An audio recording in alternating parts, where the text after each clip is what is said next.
De acordo com o historiador francês Philippe Arié, até o século XIX não existiam leis específicas para as crianças e adolescentes que sofriam violências e nem para aquelas que cometiam violências.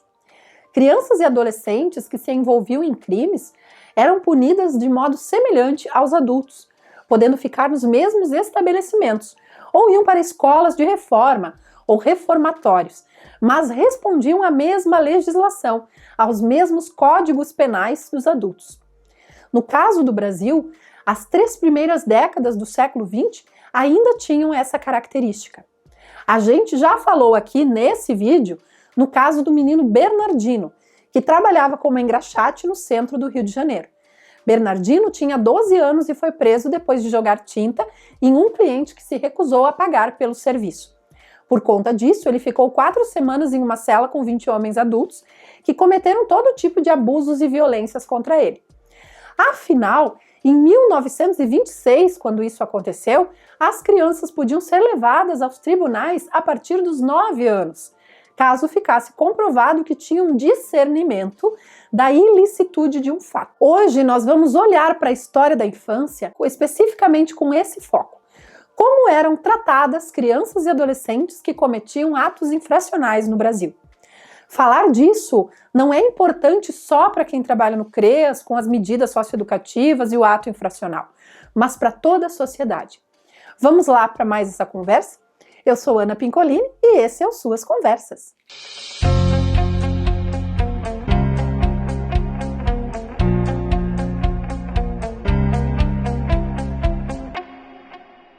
Oi, colegas do Suas, tudo bem com vocês?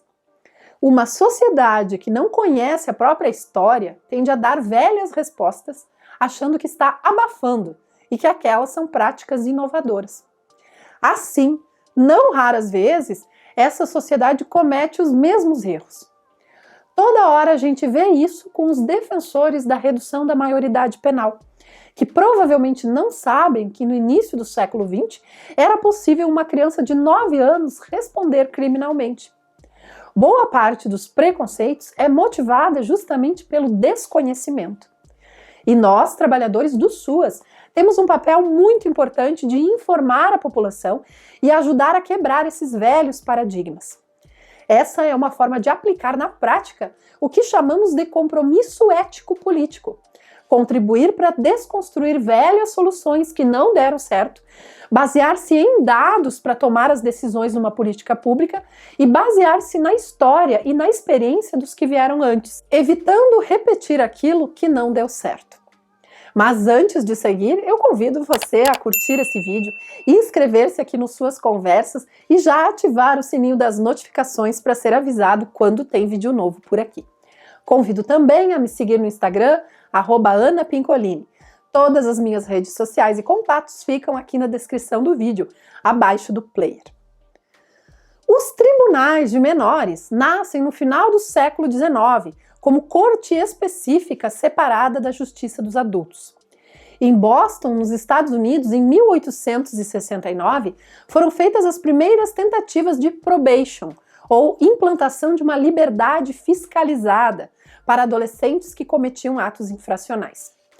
O primeiro tribunal de menores, o Children's Court, surgiu em Chicago em 1899. No Brasil da época estava vigente o Código Penal de 1890, criado após a queda do Império. A população brasileira, nessa virada do século XIX para o XX, era formada por uma parcela enorme de pessoas que viviam na miséria. Com o fim da escravidão, em 1888, famílias inteiras migraram para as cidades sem nenhum suporte. E não só os ex-escravos, mas também muitos trabalhadores livres viviam em condições miseráveis. Formavam-se os primeiros cortiços, aumentava o número de pessoas perambulando nas ruas, tentando ganhar a vida como trabalhadores urbanos, inclusive crianças e adolescentes. O livro O Cortiço, de Aloísio Azevedo, lançado em 1890, mostra tanto a realidade da época quanto as ideias que vigoravam. As cidades e vilas ficavam cada vez mais populosas, não havia trabalho para todos e aumentava a criminalidade. Nesse contexto, do qual já falamos em vários vídeos, inclusive naqueles sobre o trabalho infantil, Muitas crianças e adolescentes perambulavam nas ruas, trabalhando em troca de migalhas, ou ficavam na vadiagem, entre aspas, como se dizia, já que não havia escolas ou locais para permanecerem enquanto os pais trabalhavam. Outra possibilidade era essas crianças se juntarem e formarem bandos ou maltas que aplicavam golpes, cometiam roubos e furtos. A legislação, inclusive, usava palavras como vadiagem, gatunagem, e as notícias de delitos praticados por crianças e adolescentes eram comuns na imprensa. Uma notícia do jornal A Noite, datada de março de 1915, diz o seguinte: o doutor Albuquerque de Melo, juiz da terceira vara criminal, condenou hoje a 6 meses de prisão com trabalhos o menor Apolinário Caetano da Silva, pelo crime de furto, e mais ainda por terem sido encontrados em poder do mesmo instrumentos próprios para roubar. No mesmo ano, em julho, o mesmo jornal escrevia: o juiz da 4ª Vara Criminal condenou a 1 ano e 7 meses de prisão um pivete de 12 anos de idade que penetrou na casa número 103 da rua Barão de Ubá, às 13 horas, e de lá furtou dinheiro e objetos no valor de 400 mil réis. E uma terceira notícia, dessa vez do jornal O Globo, de 1925. Vejam que interessante essa. O título é Um Roubo Audacioso. Menor sempre entre aspas, tá, gente? Porque é uma nomenclatura que não se usa. Mas nós estamos falando da história dos tribunais de menores, tá? Então, volta ali. Um roubo audacioso. Menor foragido é autor de vários roubos em Niterói. Abre aspas. Manuel da Luzia, empregando-se em uma residência particular de Niterói, ali se tornou simpático pela maneira conhecida de se fingir vítima de todos os sofrimentos. Recebido no emprego, aí se conservou durante 2 dias, ao fim dos quais fugiu levando a quantia de 2 mil réis. Levada a queixa à Polícia Central, Manuel foi agarrado após algumas diligências e depois acabou fugindo. Os jornais estampavam as fotos das crianças e adolescentes normalmente, assim como colocavam os nomes e descreviam a situação exatamente como acontecia com os adultos. A mesma coisa acontecia com o sistema penal. Então, logo capturados, crianças e adolescentes eram colocadas juntas com os adultos, compartilhando celas e aí sofrendo vários tipos de abusos. Em 1922, foi que uma reforma do Código Penal proibiu a prisão de pessoas com menos de 9 anos, elevando essa idade para os 14 anos. E vejam, a detenção ela era realizada ali no sistema penal porque crianças e adolescentes eram julgados segundo a lei penal. Em 1923, seguindo a tendência dos tribunais específicos para os então chamados menores, foi criado o primeiro juizado de menores na capital federal, que era o Rio de Janeiro. Por meio do decreto 16.272, foi instituído o Regulamento de Assistência e Proteção aos Menores Abandonados e Delinquentes. Em 1924, foi a vez de São Paulo, onde, segundo a imprensa da época, a vadiagem infantil nas ruas assumia proporções assustadoras. O Juizado de Menores de Porto Alegre foi criado 2 anos depois, em 1926. Então já estavam pipocando pelo país legislações específicas destinadas a crianças e adolescentes, tanto na parte da proteção quanto em relação à autoria de atos infracionais. Hoje nós consideramos o Código de Menores um documento atrasado, um documento ultrapassado, não se usa mais essa nomenclatura. Na época ele era avançado para os padrões existentes, já que ele protegia crianças e adolescentes de sofrerem violências na cadeia caso fossem colocadas juntas com os adultos.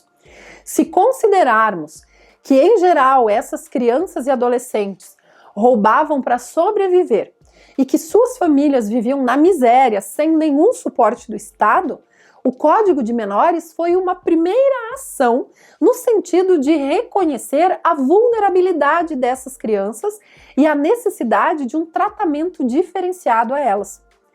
O Código de Menores foi criado em 1927, por meio do Decreto 17.943. Com o Código foram unificadas essas leis que estavam surgindo e o Brasil passou a ter a sua primeira legislação específica para crianças e adolescentes, que tratava tanto das situações em que elas sofriam violências, quanto das situações em que elas eram autoras de ato infracional. O Código de Menores substituiu o Código Penal de 1890 na área da infância. A partir de 1927, com a nova legislação, a maioridade penal foi elevada para os 18 anos e a prisão de crianças e adolescentes em cadeia comum passou a ser proibida em todo o país. Em seu lugar, teriam que ser aplicadas medidas socioeducativas.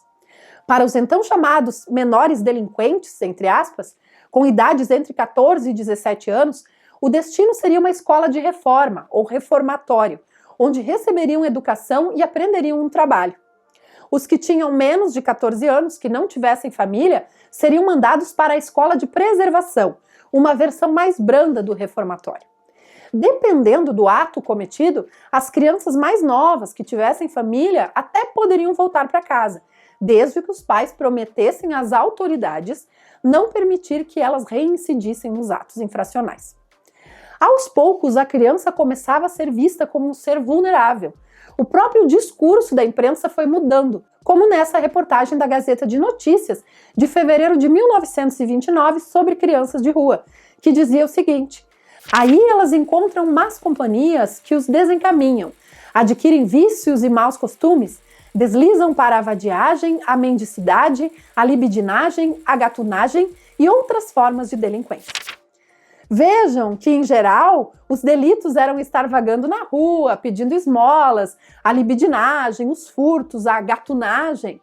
Mas já muda um pouco a forma como essas crianças são tratadas. Elas são vistas como vulneráveis, diferente das notícias que a gente apresentou no começo do vídeo, em que fala do adolescente lá que se fez vítima de todos os sofrimentos. Aqui, né, isso aparece assim, já fica evidente o quanto a criança é vulnerável. Já é reconhecida essa vulnerabilidade da criança e do adolescente. Além da influência dos tribunais de menores de outros países, essas mudanças também foram impulsionadas, portanto, por essa nova concepção de infância, que passava a ser difundida por eventos nacionais e internacionais. Como exemplo, o primeiro Congresso Pan-Americano da Criança, promovido na época pela Organização dos Estados Americanos, a OEA. Em 1922, o Brasil também realizou seu primeiro Congresso de Proteção à Infância. Esses congressos da criança contavam com especialistas de renome internacional e eram fóruns privilegiados de difusão dos novos modelos.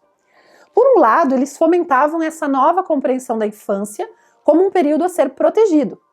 Por outro, esses congressos passaram a culpar a família, difundindo ideias preconceituosas sobre as famílias pobres, sem nem cogitar algum suporte estatal. As famílias é que passaram a ser vistas como responsáveis, mas nunca amparadas na sua capacidade protetiva. No máximo, elas recebiam ações de caridade das santas casas e das primeiras organizações assistenciais. Aos poucos, passou a predominar essa culpabilização da família sobre os seus filhos infratores que caíam na criminalidade. Na verdade, como podemos ver em uma reportagem muito interessante da agência Senado, essa visão já começava a surgir alguns anos antes, como nesse discurso do senador Lopes Trovão, de 1896, que dizia o seguinte, abre aspas, ao Estado se impõe lançar olhos protetores, empregar cuidados corretivos para a salvação dos pobres menores que vagueiam a granel, provando nas palavras que proferem e nos atos que praticam não ter família. E se a tem, esta não lhes edifica o coração com os princípios e os exemplos da moral. Conforme a reportagem, para o senador Lopes Trovão, o Estado precisava ter poder para retirar de casa e internar em escolas especiais as crianças que não recebessem dos pais a devida educação moral. Ele acreditava que as famílias estavam tão corrompidas que só o afastamento das crianças tiraria o país do atraso.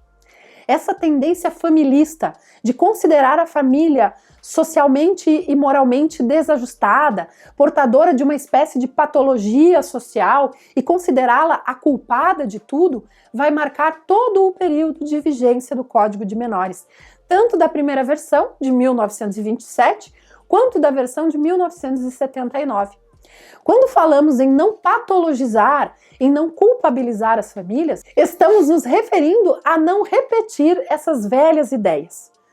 São vários os fatores que interferem na capacidade de uma família de exercer proteção a seus membros. E esta não é uma tarefa exclusiva da família, cabendo ao Estado ofertar ações que possibilitem acesso à cidadania. Foram mais de 60 anos de concepções menoristas, se somarmos o primeiro e o segundo Código de Menores, e ainda lidamos com algumas heranças disso.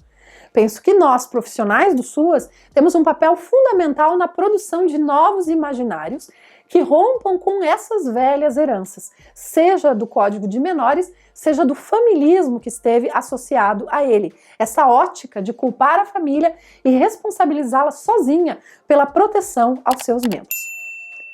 E aí, você gostou desse vídeo sobre a história dos tribunais de menores? Me conta aqui nos comentários. E se você gosta dos nossos conteúdos aqui no Suas Conversas, curta esse vídeo e inscreva-se no canal para receber as notificações. A gente continua na próxima conversa. Tchau!